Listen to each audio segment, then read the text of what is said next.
आपने हर्षद मेहता स्कैम के बारे में तो सुना ही होगा। इस स्कैम पर तो वेब सीरीज भी बनाई गई है जिसको लोगों ने खूब पसंद किया और IMDb पर इस वेब सीरीज को 9 पॉइंट की रेटिंग मिली हुई है।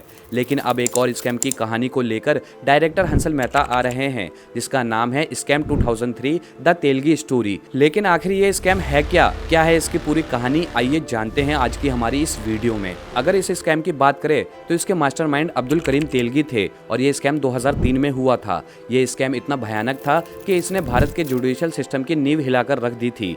स्कैम को जानने से पहले आपको उसके मास्टरमाइंड अब्दुल करीम तेलगी के बारे में जान लेना चाहिए। इनका जन्म 1961 में कर्नाटका के बेलगाम जिले में हुआ था और इनके पिता रेलवे डिपार्टमेंट में ऑफिसर थे, इसलिए इनकी फाइनेंशियल सिचुएशन काफी अच्छी थी। लेकिन जब ये सिर्फ 7 साल के थे तो इनके पिता का देहांत हो गया, जिसकी वजह से घर पर फाइनेंशियल समस्या आ गई और अब्दुल करीम को अपने 2 भाइयों के साथ मिलकर स्टेशन पर सब्जियों और फलों का ठेला लगाना पड़ा।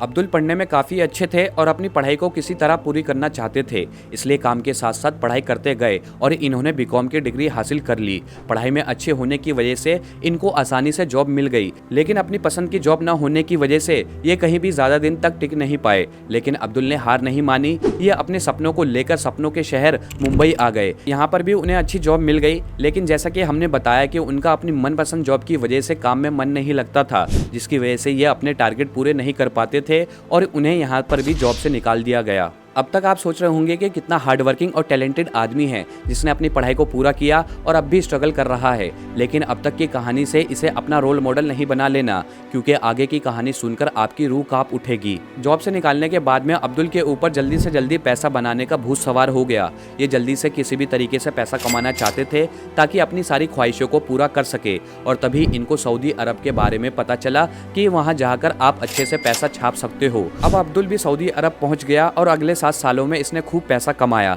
लेकिन उनके मन में पैसे की भूख इतनी ज्यादा बढ़ चुकी थी कि अब इसे और भी ज्यादा पैसा चाहिए था। सऊदी में इन्होंने देखा कि बहुत से इंडियन वहां जाना चाहते हैं, लेकिन उनके पास प्रॉपर डॉक्यूमेंट नहीं होते थे, इस वजह से वो सऊदी नहीं आ पाते थे। अब यहीं पर अब्दुल के दिमाग में शैतानी आइडिया आया और मुंबई आकर इसने अरेबियन मेट्रो ट्रेवल एजेंसी खोल ली। यहाँ पर ये उन लोगों को टारगेट करने लगे जिनके पास प्रॉपर डॉक्यूमेंट नहीं होते थे और जो सऊदी अरब जाना चाहते थे। ये इन लोगों को फेक इमिग्रेशन सर्टिफिकेट और पासपोर्ट बनाकर देने लगे। ये अपने काम को इतने अच्छे से करते थे कि कभी भी इनका भेजा हुआ कोई भी बंदा इमिग्रेशन की केस में नहीं फंसा। लेकिन अपराधी कितना भी शातिर हो, कभी ना कभी वो सामने आ ही जाता है। ऐसा ही अब्दुल के साथ हुआ। 1991 में पुलिस ने इसे धर दबोचा और जेल में डाल दिया। लेकिन जेल में जाना तो इसके लिए वरदान साबित हो गया। अब आप सोच रहे होंगे कि जेल में जाना वरदान कैसे हो सकता है, तो चलो हम बताते हैं। जेल में अब्दुल की मुलाकात राम रतन सोनी से हुई, जिनका तगड़ा क्रिमिनल रिकॉर्ड था। राम रतन सोनी कोलकाता में स्टैम्प पेपर बेचने का धंधा करते थे। अब दोनों ने यहीं पर अपने प्लान बनाए और 1992 में जैसे ही ये दोनों जेल से बाहर आए तो दोनों एक साथ मिलकर काम करने लगे। कुछ ही दिनों में दोनों में दरार आ गई और अब्दुल करीम ने राम रतन का साथ छोड़ दिया। लेकिन अब्दुल के पैसे की भूख अभी भी बरकरार थी और वह और ज्यादा पैसा कमाना चाहता था। बस यहीं से उसके दिमाग में फेक स्टैम्प पेपर बेचने का आइडिया आया। आपको बता दें कि स्टैम्प पेपर का जुडिशियल सिस्टम में काफी इंपॉर्टेंट रोल होता है, क्योंकि जब भी 2 लोगों के बीच कोई भी एग्रीमेंट होता है तो उसके लिए स्टैम्प पेपर की जरूरत पड़ती है। सबसे पहले अब्दुल ने अपने कॉन्टैक्ट का इस्तेमाल करके स्टैम्प पेपर बेचने का लाइसेंस हासिल किया और इसके बाद इसने इंडियन सिक्योरिटी प्रिंटिंग प्रेस में अपनी पहचान बढ़ाई। यहीं से उसे पता चला कि प्रिंटिंग प्रेस अपनी खराब मशीनों को कबाड़ में बेच देता है। अब्दुल करीम ने ऐसे ही नासिक से पुरानी मशीन को ऑक्शन में बोली लगाकर खरीद लिया और सिक्योरिटी प्रिंटिंग के कुछ लोगों को रिश्वत देकर इस मशीन को रिपेयर भी करवा लिया और यहीं से इसने स्टैम्प पेपर में इस्तेमाल होने वाले कागज और इंक को भी खरीद लिया। अब उसका शैतानी खेल शुरू हुआ और उसने असली स्टैम्प पेपर के साथ अपने नकली स्टैम्प पेपर मिलाने शुरू कर दिए और उसका ये धंधा चल पड़ा।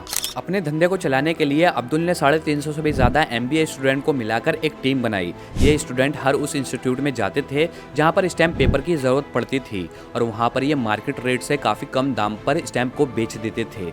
जल्द ही अब्दुल का धंधा भारत के 25 स्टेट के 70 सिटीज़ में फैल गया और इससे करोड़ों रुपए कमा लिए। उसका धंधा इतना बढ़ रहा था, पर इसका ये मतलब नहीं कि अभी तक किसी को उसके स्कैम का पता नहीं चल रहा था।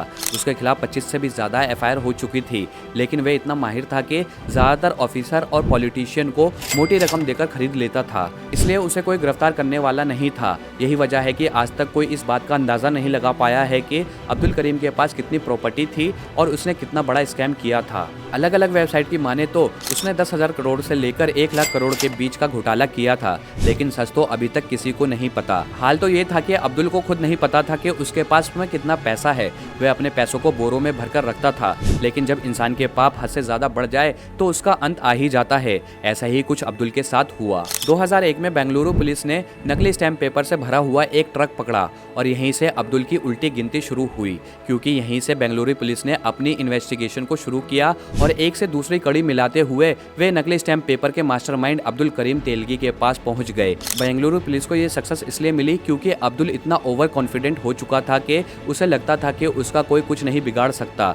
इसलिए पुलिस जब उसके पास पहुंची तो उसको अंदाजा भी नहीं था कि पुलिस के पास उसके खिलाफ इतने पुख्ता सबूत है, और फिर पुलिस ने उसे अजमेर शरीफ की दरगाह से गिरफ्तार कर लिया। जब अब्दुल को गिरफ्तार किया गया और SIT यानी स्पेशल इन्वेस्टिगेशन टीम ने उसका नार्को टेस्ट कराया तो उसने चौंकाने वाले खुलासे किए। अब्दुल के खुलासे में बहुत से बड़े बड़े मंत्रियों, नेताओं और यहाँ तक कि बॉलीवुड इंडस्ट्री के लोगों का नाम सामने आया, जिसकी वजह से पूरे देश में सनसनी फैल गई। लेकिन इनमें से काफी सारे लोगों के खिलाफ पुख्ता सबूत न होने की वजह से उन पर कोई केस नहीं बन पाया, और तभी इस केस से जुड़े SIT के एक ऑफिसर की संदिग्ध मौत हो गई और ये केस CBI के पास चला गया। CBI अब्दुल की प्रॉपर्टी की छानबीन करने लगी और CBI को पता चला कि अब्दुल के नाम पर 100 से ज्यादा बैंक अकाउंट है, जिनमें करोड़ों से ज्यादा रुपए जमा हैं। इन्वेस्टिगेशन चलती रही और आखिरकार 2006 में अब्दुल को सजा सुनाई गई। अब्दुल को 30 साल की जेल की सजा के साथ 202 करोड़ रुपए पेनल्टी भी देने का फैसला सुनाया गया, लेकिन जेल में 11 साल बाद यानी 2017 में ही अब्दुल की मौत हो गई।